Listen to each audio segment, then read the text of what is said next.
جب آپ کی نظر اپنی ذات تک محدود ہو گئی اور اپنے فائدے تک آپ محدود رہے تو آخرت کا فائدہ تو چلا گیا.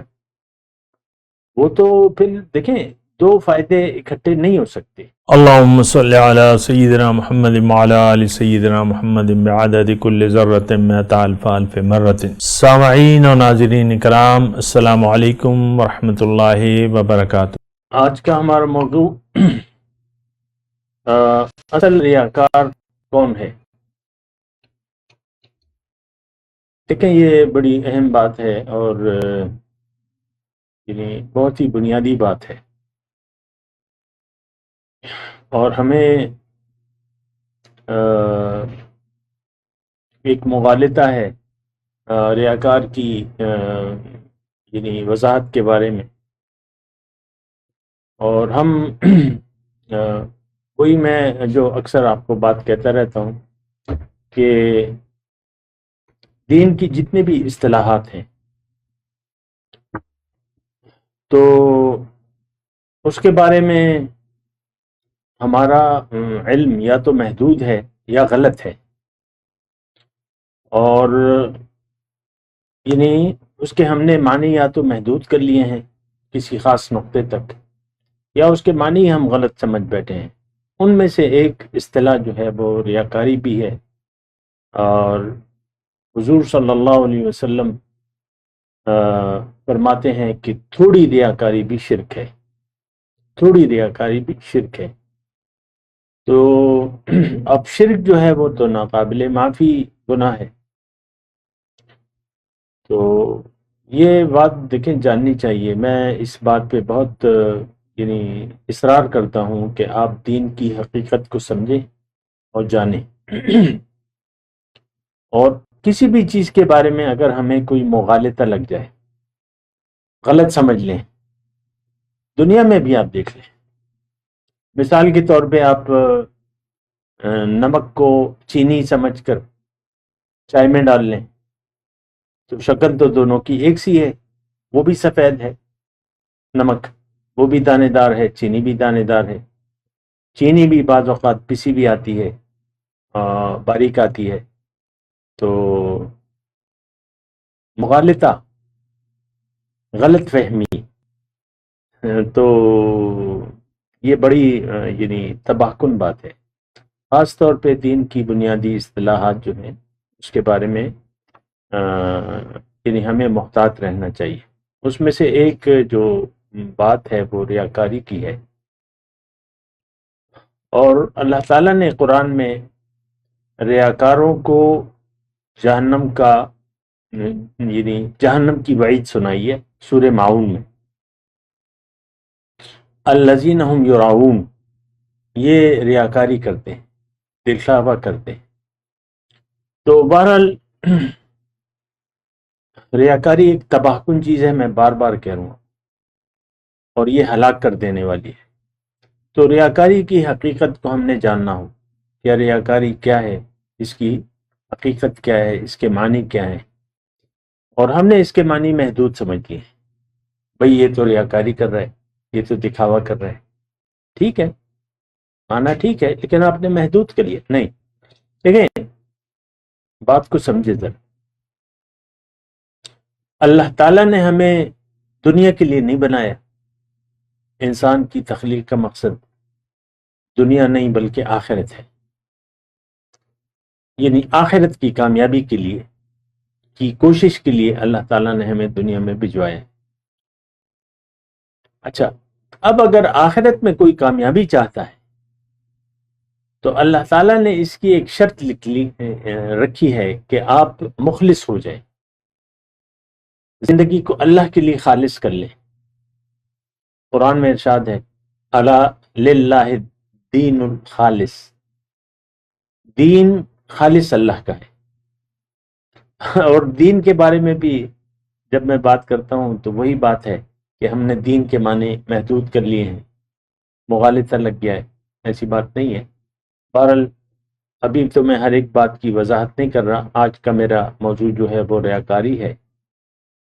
دیکھیں یہ بات تو بالکل واضح ہے کہ ہماری منزل دنیا نہیں ہے، ہماری منزل اللہ ہے، اور وہ تب ہمیں حاصل ہوگی جب ہم اللہ کے راستے پر چلیں۔ اور سورہ فاتحہ میں ہم ہر رکعت میں سورہ فاتحہ پڑھتے ہیں اور یہ دعا مانگتے ہیں، اے اللہ تعالی ہمیں اپنا سیدھا راستہ دکھا دے، اہدنا صراط المستقیم۔ صراط مستقیم اللہ کا راستہ، سیدھا راستہ اللہ کا راستہ۔ اور میں اپنے موضوع سے ہٹ نہیں رہا، بلکہ بنیادی طور پہ موضوع میرا وہی ہے، ریاکاری۔ ریاکار کون ہے، یہ ہمارے موضوع ہے آج کا۔ دیکھیں، زندگی اگر آپ اللہ کے لیے گزاریں گے، خالص اللہ کے لیے، تو آپ ریاکار نہیں ہیں۔ لیکن اگر آپ کی زندگی کا مقصد بدل گیا، اللہ کے علاوہ ہو گیا، تو آپ ریاکار بن گئے۔ اگر اللہ آپ کی منزل ہو گیا، آپ کے ہر کام میں للہیت ہوگی، اللہ کے لیے ہوگی۔ لیکن اگر آپ کا مقصد اللہ نہ رہا، آخرت کی کامیابی نہ رہا، پھر آپ اللہ کو بھول کر زندگی گزاریں گے۔ لا تنسى ذکر اللہ، اللہ کی یاد کو نہ بھلانا۔ اللہ نے قرآن میں ہمیں واضح طور پہ ارشاد فرمایا ہے، وَلَا تَكُونُوا كَالَّذِينَ نَسُوا اللَّهَ، اے لوگو تم مانند ان لوگوں کی نہ ہو جانا جنہوں نے اللہ کو بھلا دیا۔ وَأَنسَاهُمْ أَنفُسَهُمْ، نتیجتاً وہ اپنے آپ کو بھول گئے۔ آج کا مسلمان ریاکار ہے، اس نے منزل بدل لی ہے، اس نے منزل دنیا کو بنا لیا ہے۔ آج کا مسلمان دنیا دار ہے، اس کے ہر کام میں مفاد پرستی ہے، نفس پرستی ہے، اور یہ دنیا کا لالچی ہے۔ آج کا مسلمان اللہ کا لالچی نہیں ہے، اللہ کی رضا یا ناراضگی کی اس کی نظر میں کوئی اہمیت نہیں ہے۔ یہ بڑی خطرناک بات ہے۔ ہم لوگ دنیا کے لیے زندگی گزار رہے ہیں، اور آپ دیکھ لیں، یہ کوئی ایسی میں مشکل پہلیاں آپ کو نہیں بجھوا رہا، ہمارے ہر کام میں نفس پرستی ہے، مجھے کیا ملے گا، میرا کیا فائدہ ہوگا۔ تو جب آپ کی نظر اپنی ذات تک محدود ہو گئی اور اپنے فائدے تک آپ محدود رہے، تو آخرت کا فائدہ تو چلا گیا۔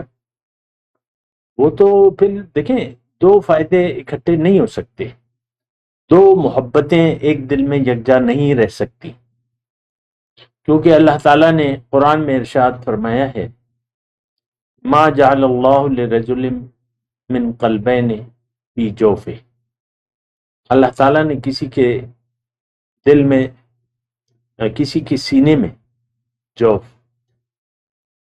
دو دل نہیں بنائے۔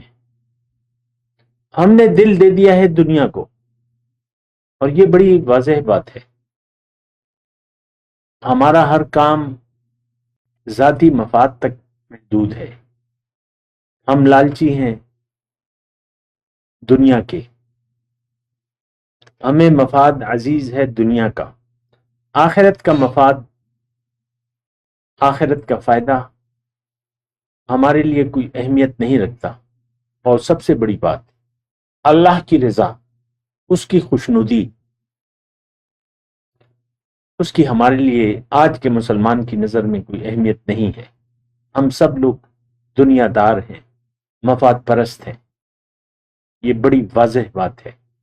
ہو سکتا ہے آپ کو اس بات کا احساس نہ ہو، کیونکہ جب انسان ایک مغالطے میں آ جاتا ہے، ایک دھوکہ لگ جاتا ہے، تو وہ دھوکے میں پڑا رہتا ہے۔ مثال کے طور پہ آپ نے سونے کے جعلی زیورات کسی سے خرید لیے، جس پر سنہرا رنگ چڑھا ہوا تھا، آپ نے سونا سمجھ کے اس کو خرید لیا اور کسی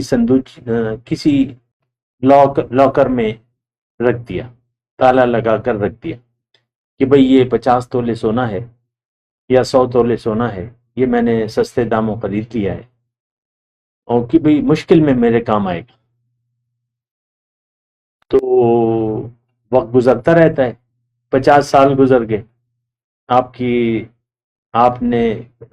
یہ سمجھ رہے ہیں کہ 100 تولے سونا ہے، میرے کام آئے گا مشکل وقت میں. جب مشکل پڑتی ہے 50 سال بعد، وہ آپ بیچنے کے لیے نکلتے ہیں تو وہ تھوڑا زیور نکلتا ہے.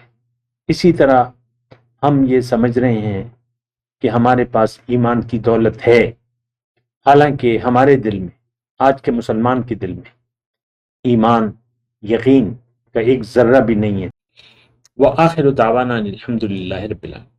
مولاي صل وسلم دائما ابدا على حبيبك خير الخلق كلهم